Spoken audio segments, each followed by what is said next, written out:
it's very nice to see so many people here, so maybe we can convert a few more people to using creative writing in their subject areas. But this is what we're going to talk about today, is using creative assessments across the disciplines. And about 4 years ago, I thought I wanted to really research the value of creative writing, not only as a subject in its own right, but also for its value of its use with other subject areas. The reason I started doing this was because of the push towards more vocational subjects. So I didn't want to lose sight of creative writing there, as it's not a vocational subject, but it has links to it. But it's its value that I wanted to look at. I did some research, obviously, initially, before I went to trial my theory of using creative writing with other subject areas. And the research I found was that, yes, universities were using creative writing in some form or other as a learning tool. Not all universities, some, but there were not many, if at all, using it as an assessment tool. So I thought, okay, well, I'll do this. This is a good idea. First of all, in my, I taught creative writing to Year 2 students who were part of a joint degree, English and History, English and Law, English and Journalism. Now, I found that the students tended to want to write a short story to do with their subject area. And one of these students in particular told me that when she wrote her short story, which is about World War I in the trenches, based in the trenches, she told me that she learnt far more about her subject area writing this short story. And I'll just quote her. She said that my short story, Broken Lungs, enabled me to learn about aspects of history in fine-tuned detail. I focused on one soldier's experience in the trenches during World War I. Research allowed me to make the story as believable as possible and helped with the elements left to my imagination. Okay, so a little bird told me that somebody in our department, or somebody in our faculty, actually was dabbling in fiction, and it's somebody from the law school. And so I thought, well, I'll do a bit of research before I go and approach Steve and say, could you use or trial the short story with your students? So I did a bit of research, and I found someone called Dina Davis in America who had trialled it with her biology students and found some great success, especially in the acquisition of knowledge in the subject area. So what I'm going to do is pass you on to Steve now to talk about how we went about that. Okay, I teach mainly human rights and civil liberties and prisoners' rights law, and the initial difficulty I had was whether it would be appropriate to set lawyers an assessment which was based on a short story. It was not traditional, it was perhaps too informal, and I had perhaps some worries that wouldn't get it past the head of department. But then I thought that it might be an ideal way of testing their legal knowledge and awareness. Lawyers rely very much on case law. Students can't say anything unless they back things up with case law. So I started to think that all cases are in fact based on stories, human stories and human incidents, etc. We only insist that they learn the legal principle from those cases, but cases in fact do involve real people and judges and lawyers and the public and etc. So what we decided and what we agreed on is that they could write a short story, but because we were concerned that they wouldn't be learning any law at the same time, that story would have to be based on a real life case, and the story would have to include somehow the legal issues which were raised by that particular case. I think we were perhaps being too cautious And it was a mistake in a sense, because what we found was that students were getting along with the story, and the story was bobbing along quite nicely, but because they had to incorporate the law, suddenly we were thrust into a courtroom and they were giving legal facts and legal decisions, and the story was ruined. So we adapted it in the future so that they could write a story, a complete story, based on the facts of the case, but that they were allowed some sort of literary license. And then they would write a case note afterwards separately, so we could test their legal liability quite separately. So it worked very well as an academic exercise, and I think later on we'll say what our observations were. But that's how it operated in practice. Yeah, then we got the, after Alyson had got involved with law, we also got involved with the Faculty of Health and Life Sciences. And one of the modules on nursing, midwifery and healthcare practice, the staff on that got involved with us, and we had their students write a short story, plus an annotated bibliography, which Alyson may say something about in a moment. And they chose topics relating to advocacy, drug abuse, and so on. There were over 300 students involved with this, and Carol said there was a buzz in the department as a result of this. What we did, we introduced the concept of short story assessment by talking about the essential elements of a short story. So things, the characters were people like nurses and doctors in their discipline. We had settings like, hospital wards and so on. And the conflict revolved around conflicts between professionals, between doctors and nurses and patients and so on.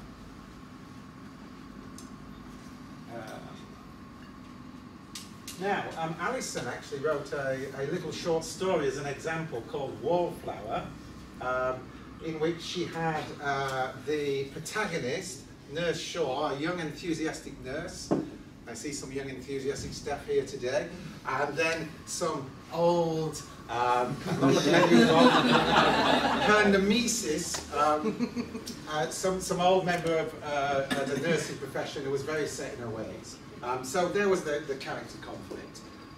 The setting was in Nurse Bridges' office, and the conflict revolved around these different concepts of nursing, of mental health nursing, the old school and the new school, if you like. Okay.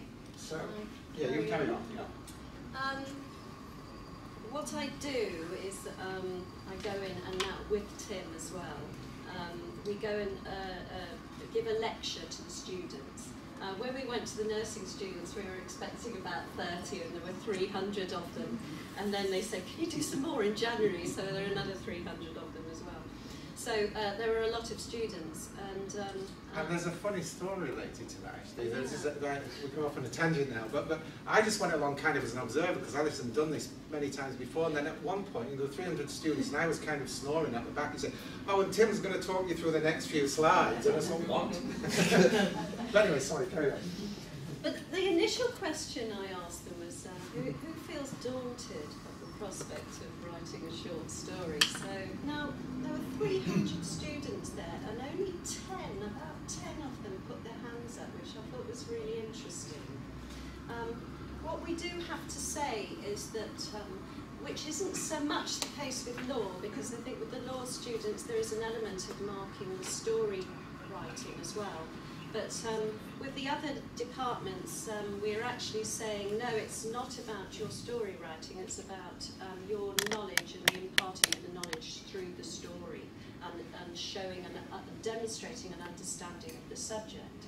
So then, a few shoulders go down and they feel quite relieved by this. So it's not about their story writing ability. But there is a lot of explaining we need to do about how they can go about writing a short story, because of course they're used to writing an essay. So what I did was, what I do is I go through their learning outcomes. And I say, okay, well, let's just give an example of learning outcome 1 here. Understand the context of nursing and how contemporary legislation and policy has influenced nursing practice. Well, then I can say, well, through my story example, that Nurse Shaw's new post and environment, this can be shown through that, and how she feels about her new place of work. And being an ambitious type of person, she attempts to demonstrate her understanding of contemporary methods to old school bridges. So there's a clash and a conflict now in the story. So we move on then to talk to students about how they can do things that they can normally do in an essay. So how can students analyse and evaluate using a story? So we believe that some of those essential attributes of essay writing can be applied to a story. Just briefly though, analysis. This can be to demonstrate an analytical approach in a short story to explore issues of proposed conflict between different characters in a given situation. Summarising the story at the end, the resolution to the conflict or problem. And I've put a suggestion as Dr. Falston's sudden acceptance of these new methods brought in by Shaw. Critical analysis. The function of the main character, really, the protagonist, to question ideas, comment to colleagues on practice and make judgments. So these things can be done. To return to the pose question, if I pose the question for my story, what is the perception of mental health nursing? Different perspectives can be shown through opposing characters, different characters in the story, opposing views. The protagonist will develop a position and will have arguments to support it. So in my story example, Shaw has her latest methods put into force and prove their worth against odds of Bridges and Falston. And to evaluate, an understanding of the posed question can be shown by demonstrating its purpose in the story. So through Shaw and all the characters, Bridges, Markston, Falston, regarding their own judgments of the situation they were in. And then I show just a brief example of an annotated bibliography. So you all know what an annotated bibliography is, but to the students I just show that this is how we lay it out at perhaps. And what they do is they use 10, for the nurses they use 10 references and they annotate about 3 of them. Just to show their reading, of course, but also as to what roles the characters might have played in demonstrating this knowledge. Okay.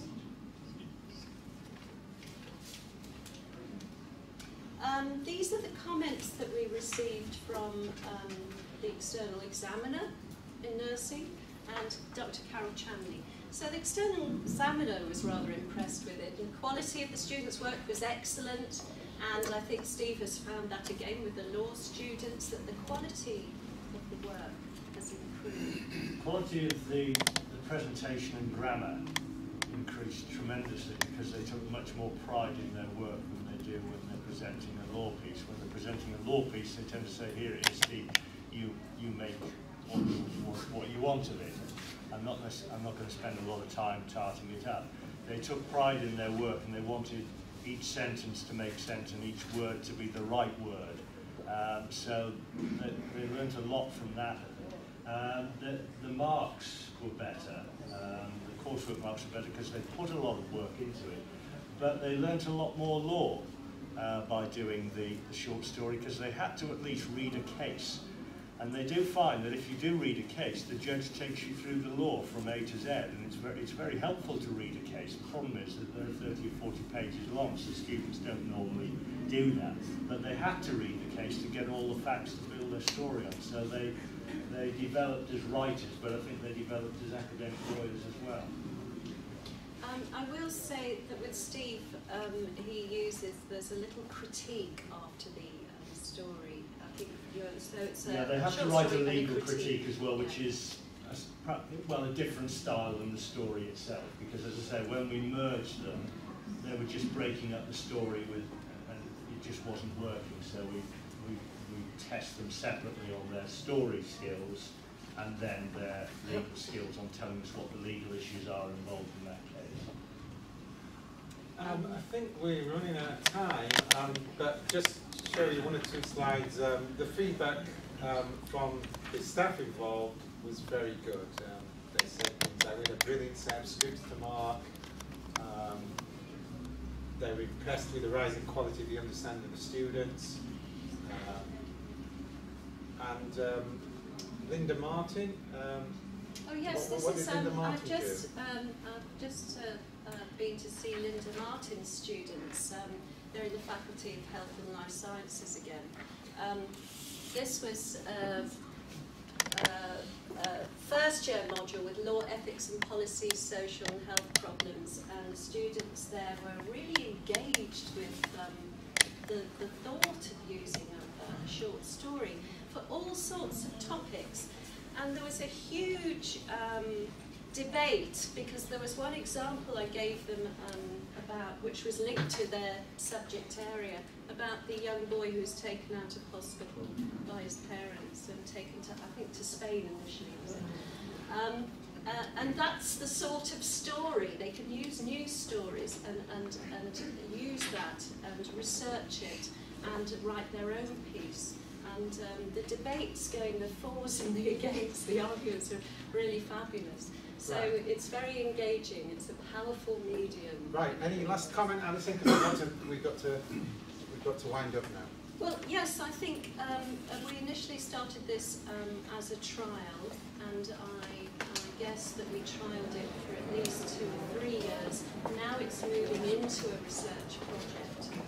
There's quite a lot of work to be done on this, but what I was thrilled to hear was from the National Association of Writers in Education, who have their conferences every year and gather all the universities together, all the creative writing lecturers from universities together. And they're still finding that what I'm doing is very new, so it's exciting. Now I've got to the stage where, how do we measure this success? And that's what I'm going to do. Can I just suggest we take questions for both and Paul rounds up as well? So Paul, you want to round up? I just want to very quickly, before people start leaving, actually, can I just say that Alyson is the newly appointed faculty teaching fellow. This is her project, so she's going to be looking for other areas of the faculty to do this sort of work with. Gary Connor, I'm going to embarrass him now. He's another faculty teaching fellow from All. He's an orbiter. We're in a Christendom. Oh yes, that's a great. John is a national teaching fellow. Marina's a national teaching fellow. So this whole agenda, this SOTL network, which Marina very kindly set up, is all about, as Ian was saying, begin raising the profile of learning and teaching, making people realise it's still important. But what I'm really, really keen on is that we share practice across the faculty, across the different disciplines. And it's good today that we've had marketing, we have creative writing. You could say there is a connection between the two, but the point is you operate in silos, and this is all about trying to break silos down. Okay, so what is innovative in one area of the faculty is actually just run-the-mill in other areas, so we can all learn from each other. And there's faces in the room I don't recognise, so presumably the new staff. Just so I'm Paul Cash, I'm Director of Learning and Teaching for the faculty, and any new staff want to come talk to me, please do so, discuss. I have a question for Alyson. Alyson, yes?